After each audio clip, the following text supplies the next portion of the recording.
obviously on the show, as you can gather, our traffic wardens have been harassing our translator. A bad thing. Hello. So, how much money do you need to borrow? £320. Right. Yeah, terrible thing. And another thing, we had this old giver explaining vanishing point to us as well. I don't remember that. Well, we did. And then we had got the insurance investigate. As you might be hearing her in the background, twittering on, moaning about stuff, trying to all that she knows everything about vanishing point. And then we had the Christmas special. Yeah, well, me and my brother had a bet, and I won that bet because I'm better than him. And I don't remember this bit. You did? Remember, you blew yourself up and I won the challenge. No, you didn't. You did. So, it's my turn. Oh, this chair's uncomfortable. Never mind that, get back on, we'll get in there. But I'm presenting it. So, further ado, it's the original challenge. Oh dear, bruv, aren't you speaking today, bruv? Or because you lost a bet? No, I am. What? Oh dear.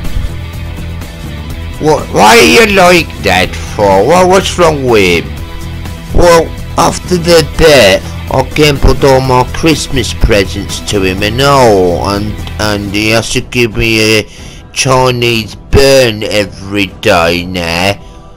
That sounds racist.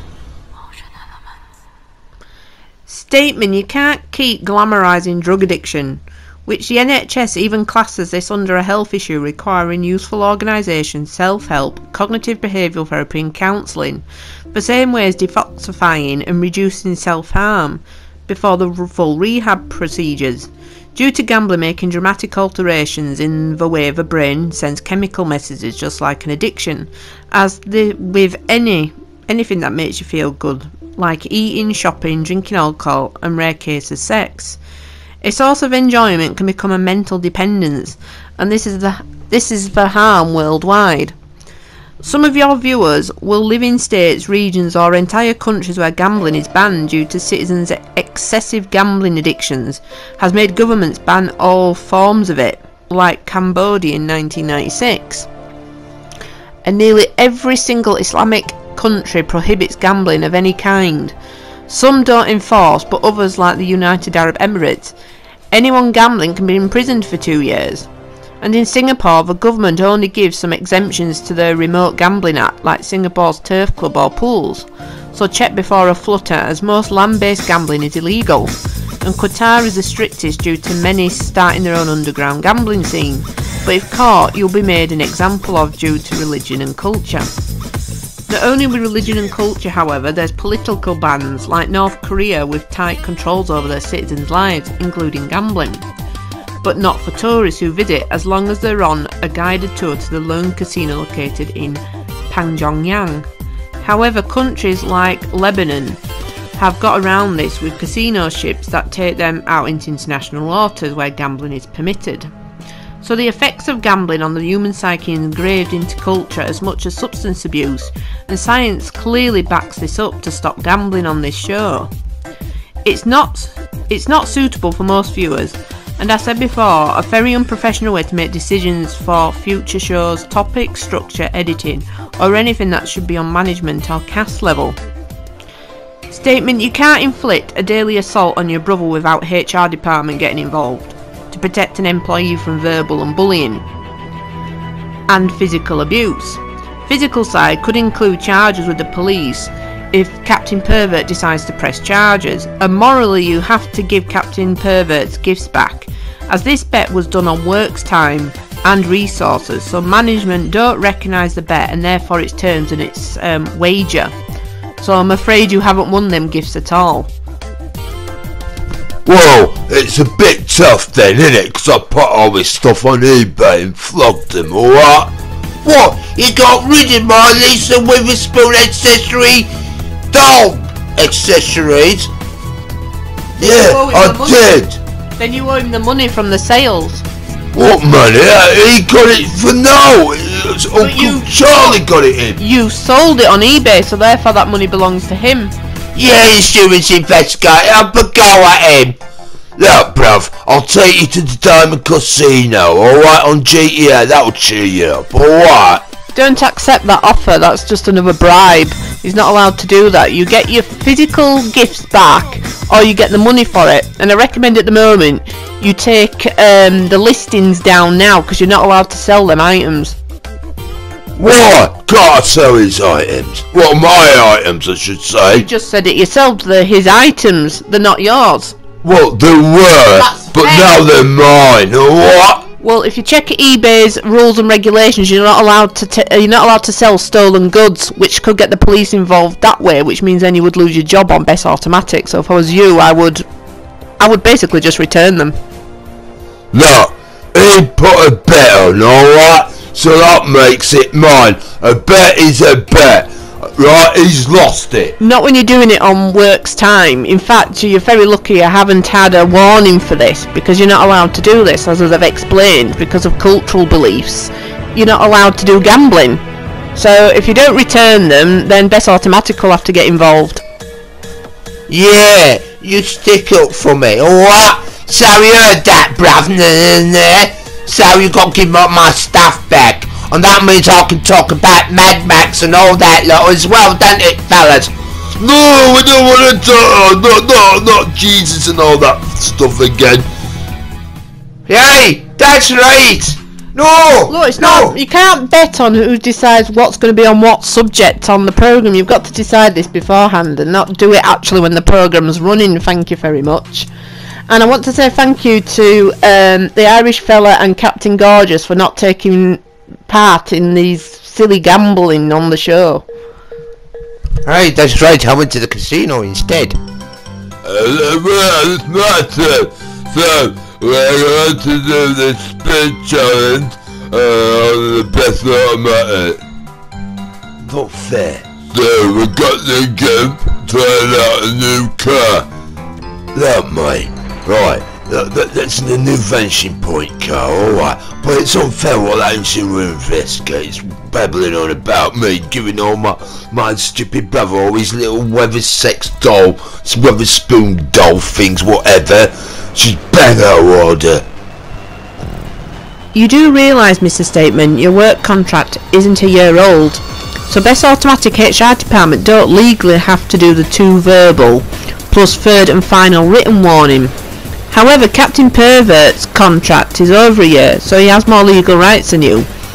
But this doesn't exclude him from the consequences for placing bets during work's time, and also uploading the proof of wasting company resources on a personal bet, so you both can be in trouble here. In fact, you should keep these personal bets within the Diamond Casino in your own personal time. And you will both get a warning next time, which could be catastrophic for you, Mr. Statement, whilst you're under a temporary contract of employment. However, your brother is not. So stop complaining during the show. Take this up with HR and management if you're not happy with the way I have dealt with this matter on the producer's behalf. Now back to the relevant show. This new Dodge pays homage to the vanishing point with this Kowalski Edition Challenger. Not a bad example of a new classic, unlike Mini and Fiat 500 new models. Look, I don't care, right? What you complaining? Back to the show! Yeah, that's right. I'm doing the show, aren't I? You are. So, yeah, shut my mate, alright? Don't you get cookie with me. Look, this is a part of the show where I will tell you that, this is the Gimp's practice lap. Yes, and this what really happened at the beginning. Yeah, he crashed it. Yes. So, the producers said that we got a new thing to tell you all about the scoreboard. Yes, the Pennepack Glendale did it in 1.17, 1.7, Sorry, my glasses, I can't really see that. Well, I'll get a closer look. Oh, legend! Right, so this is the part where they're going to demonstrate, but I'm so distracted by lovely little Christmas lights. Really nice. But it's not Christmas now.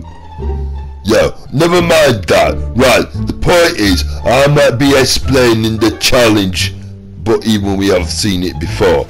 Right, the thing is, down at bottom, yeah, you see a load of Christmas lights, but it doesn't matter which route you go, as long as you go around the lake. So I'm going to get the new vanishing point car, well, the new Dodge, alright? And I'll demonstrate that. Yeah, it's simple. Right, at 12 o'clock during the day, this vehicle spawns outside spray garages, so you don't have to buy it, alright? But you can take it in the garage, have it done up, like vanishing point. You can actually take this car into your own garage and you can keep it. So it'll save a lot of money, and that the insurance investigator will be very pleased that I'm not wasting money on vehicles and all that lot, because I'm randomly stealing them off the street. So ain't I a good boy?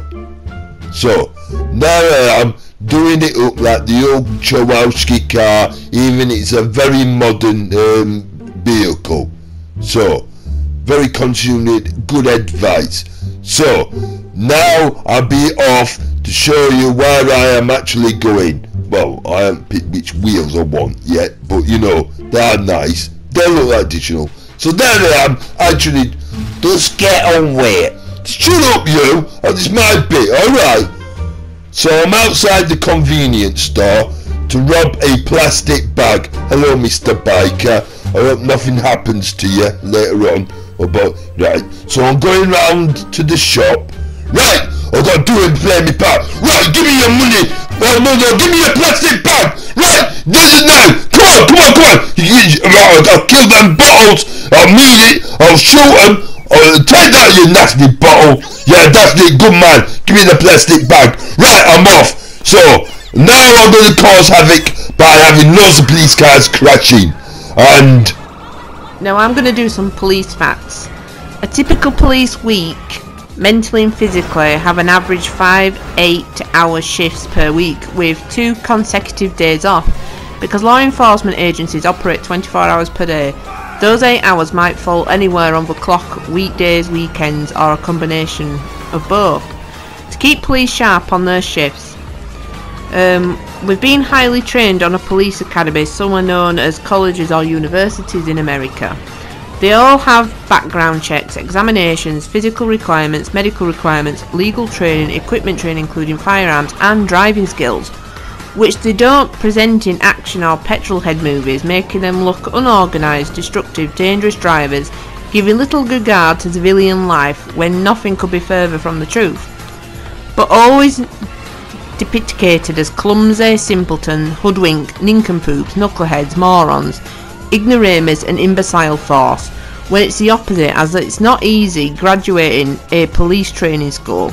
Plus the training can be tailored to what precinct that cadet is going to after completion, so they're not meticulous or tired from impossible long shifts. And the stereotype that tortured, troubled, rebellious individuals are a long cliché in crime or action movie cops. But 90% go under psychological screening and 5% screened out of these tests on general intelligence, judgment, prior drug use and integrity. This is done for other criminal justice careers, as it's one of the last steps in the hiring process for police officers. So after all that academic training, it can be make or break your chances of getting the job. So these tests are taken seriously. Like 65% of agencies use polygraph exams and 88% do drug screenings, but it varies in America due to no national standard. But it's part of the Minnesota strict hiring policy, but 22 states it's not required at all. So maybe these tortured cops trained in one of these 22 states and the stereotypes in the movies. However, in the UK, almost 1 in 5 police officers suffer with a form of PTSD.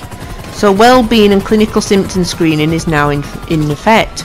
Whilst working with charities like mine to support UK police force, so screening is done after an incident they've gone through on duty.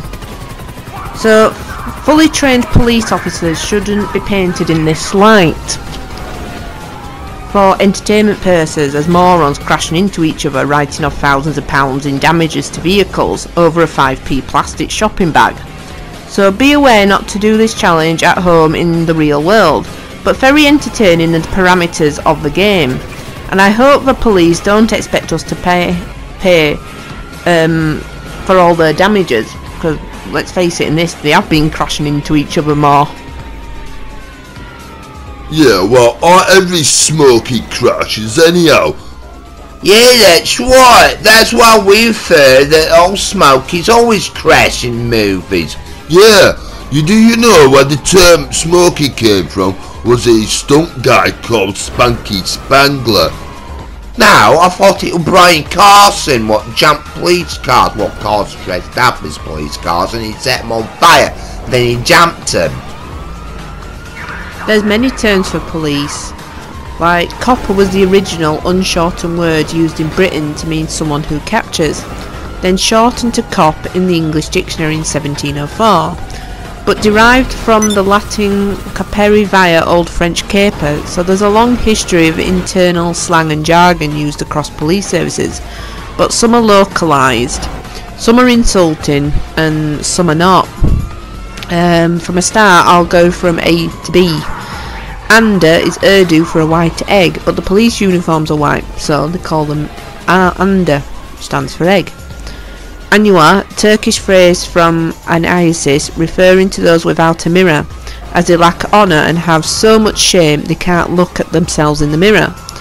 Babylon, a Jamaican phrase derived from the Rastafarian movement, and later became the word used for corruption and evil doing in reggae songs, and was used in 2014 British police drama Babylon.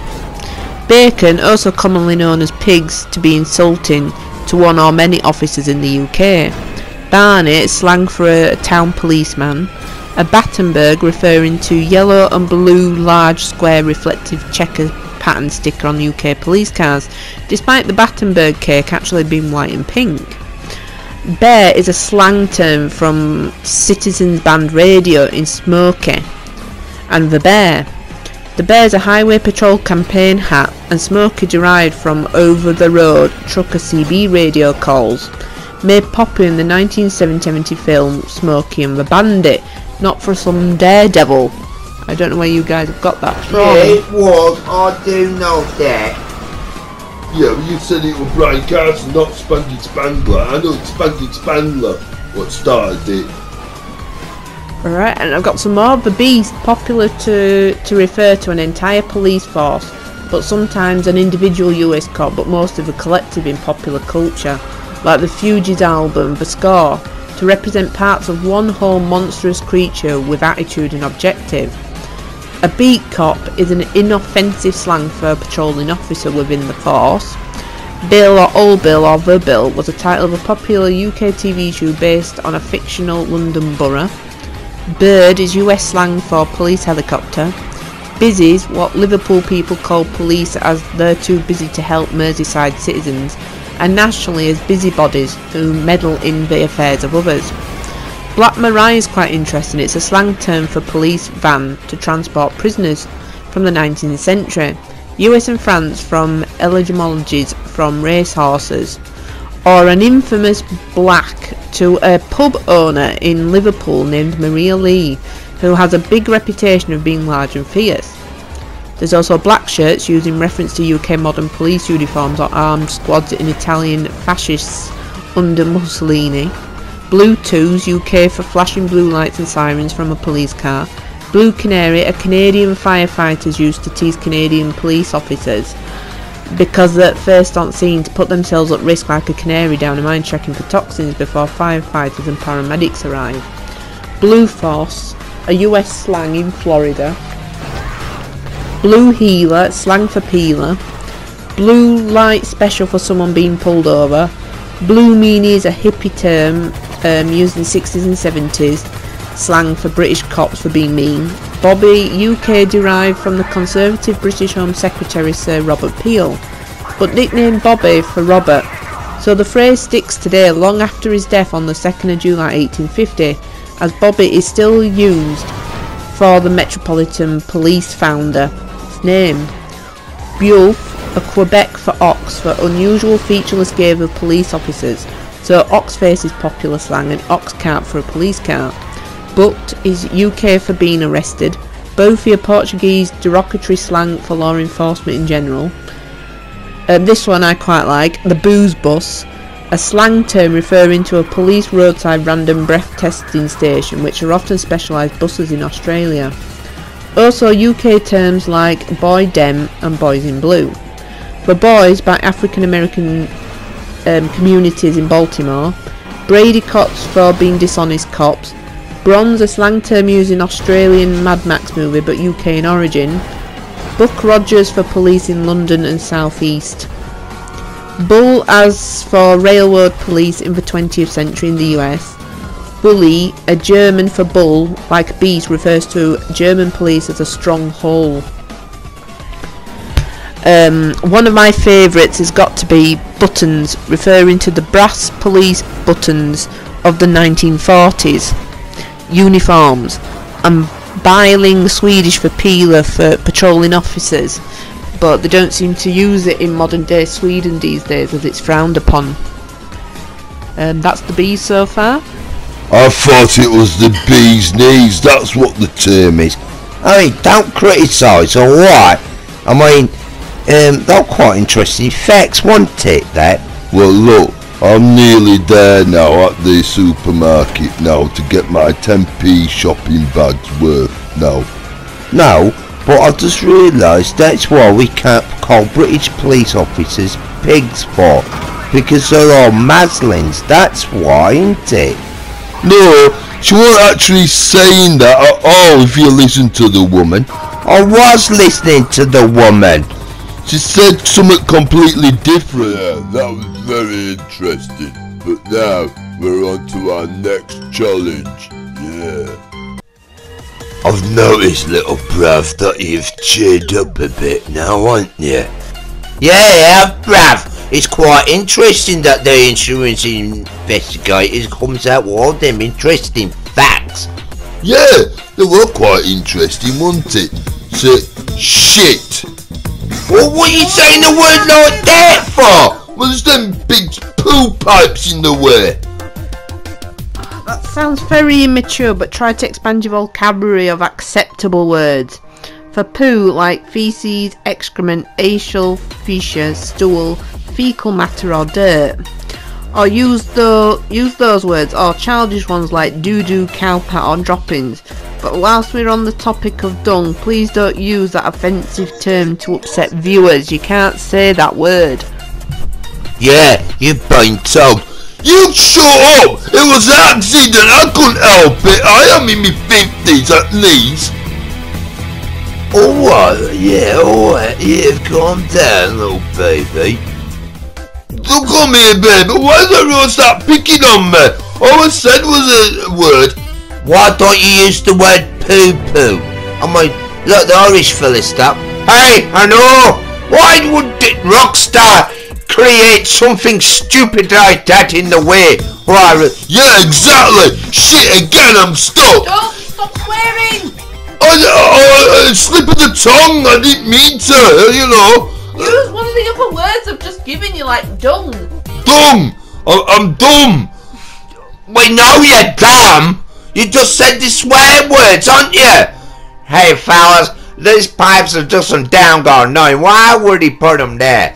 Actually, they're not actually dictionary correct, because the water should be brown round them. You can't put realism like that. They're all dictional people, so they'll have dictional poo-poos. Yeah, well, dictional, wait on, let's find the polite word, feces. Yeah, that's better, so nice words like that. What? The word feces is nice? No, it was better what you was saying. Oh, fellas, I'm just annoyed. That means we've been doing this challenge for ages, and we're not going to manage to finish it. Don't be saying that. We will get round them pipes somehow, easily. Yeah, well, I'm miles away. Oh, like, you look like you're stuck. No, I'm not stuck at all. I mean, it won't get out me way. Well, you're not going to beat it, are you? That's right. I mean, I'm going to have to figure a way to get around these damn gun pipes, you know. Yeah, well, they're annoying. I mean, why set a challenge we can't get round? On that fluffy pink pillow. What are you on about? You can't say pink fluffy pillow. Yeah, Rambo might like fluffy pink pillows. So, it's time to end the show. Bye. Now next time, you're going to see a world classic. And I did win that Christmas special all along. Alright? So, luck at that, Moa. But you can't wait for next time to see all the disasters I will cause on the mayhem on that next challenge. Bye, have a great time. Bye, Melissa, that's sweet for me. Goodbye! Down to pieces. Vanishing Point is a low-budget movie, about 1.3 million it cost. They gave them 60 days to do this movie in, but they reduced it down to 38 days, what actually made it go over budget about $8,000. Chrysler lent them 4 vehicles. 3 of them were 444 speeds and a 383 automatic as well. Now they had a good variety of engines, did the challenges. I mean, they had the choice of 6 speeds. It's a 7-speed V8 to 318 to a 346 PEC to a 383 Magnum to a 44 Magnum to a 46 PEC to a 4026 Hemi V8, the most popular one. Why is he challenging the game? Well, it's like special features on the DVD. You get bonuses if you buy the DVD. We ain't selling any DVDs. Well, Mike. Yes, we go there. Quentin Tarantino's 2007 Death Proof. Was he inspired by stunt performers like creating the character Stuntman Mike? Well, we know it'll Carrie Clofton, what did the original stunt work in the original Vanishing Point in 1971, but there is a TV version of Vanishing Point, and that has got something interesting for Quentin Tarantino to actually maybe incorporated it in Death Proof, that there is the actual black Charger, Dodge Charger, fighting against the white Challenger, and it's going against like Ballet in the movie with the Mustang. But yeah, it's a great big epic battle against these 2 classic cars in the desert. It's worth seeing. What do you mean for free? Look, we've got this guy. He's in that black Charger from the other Vanishing Point. 97 it came out, right? And you got John Boy Walter the Summer, you know, John Boy, you know. Yes, we mentioned the actual TV version because they actually destroyed the original Challenger in that bulldozer scene. And yes, you've got that actress from the Fan Nikita as well.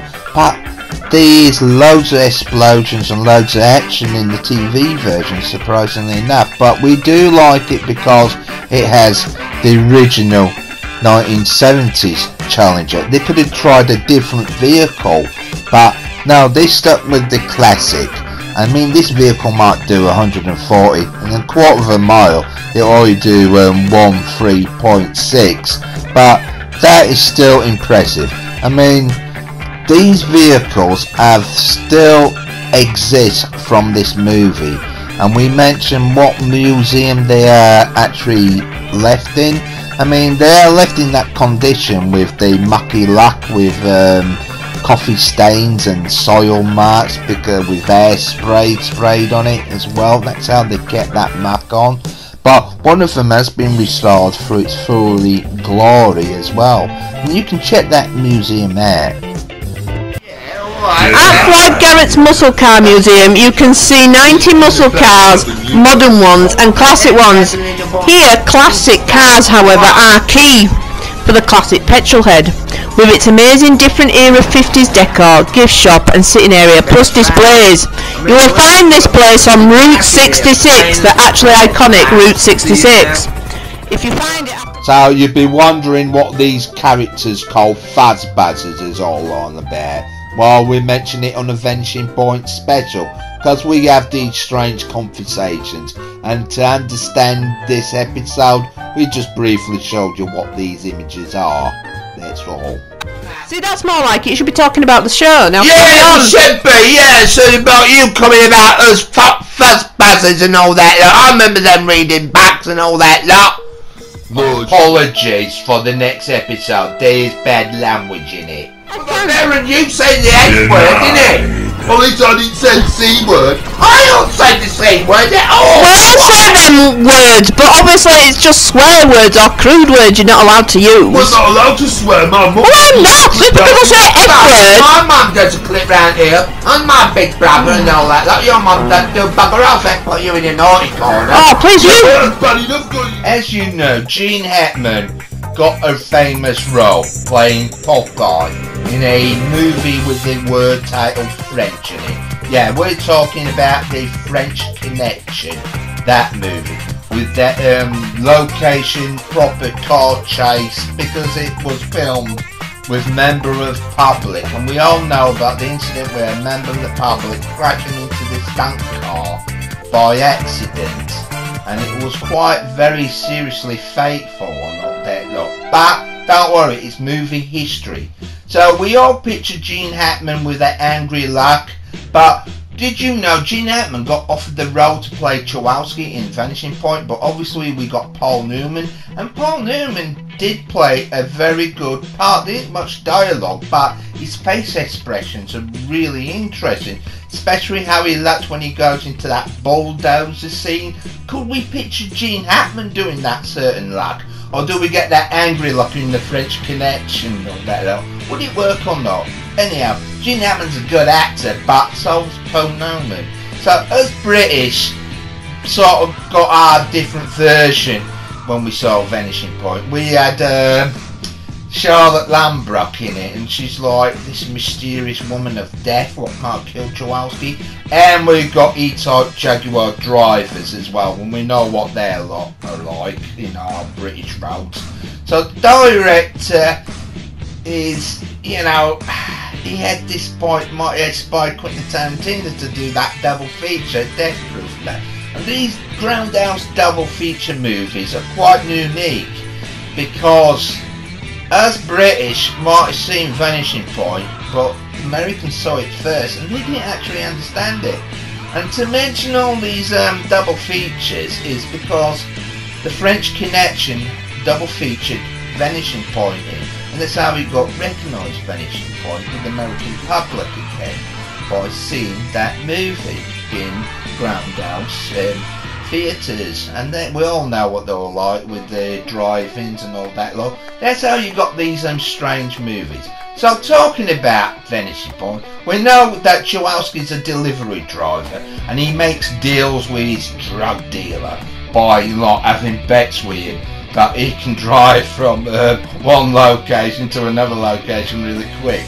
And yeah, he gets chased by the police, obviously, by a couple of chippy motorcyclists what told him stop daydreaming and pull over. But he does this leap of faith. The first time we see maybe a car doing one of that famous jumps, and then the police behind obviously crash, as we all see in the comedy type movies. But this was the 70s, it was serious.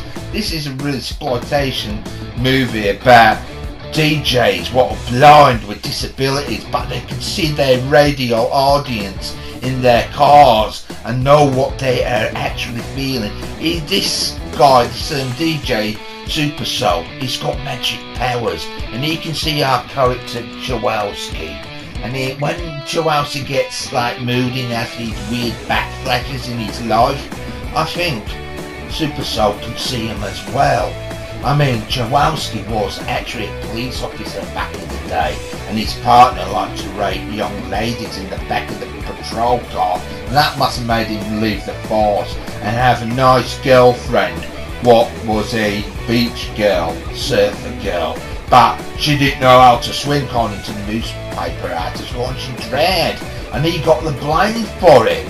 I mean, sad for his life, and we get into all these weird backflashes about him being a motorcycle rider to a race driver, so we know he's a good driver against, yeah, you've guessed it, the breeding British, yeah, with the E-Type Jaguar mannerism driving, and we all know what attitude they have when they come along into an E-Type Jaguar driver. They want to ram you off the road, and Kowalski's just minding his own business, and this geezer's trying to be it, well, he's a jag driver, that's what I can say. Anyhow, they meet a bridge singly laned, and obviously he's got 40 tyres because he's a jag driver. They don't pay attention to any maintenance on the vehicle. But typical jag driver, they might crash off a cliff, but they always bleeding survive, you know.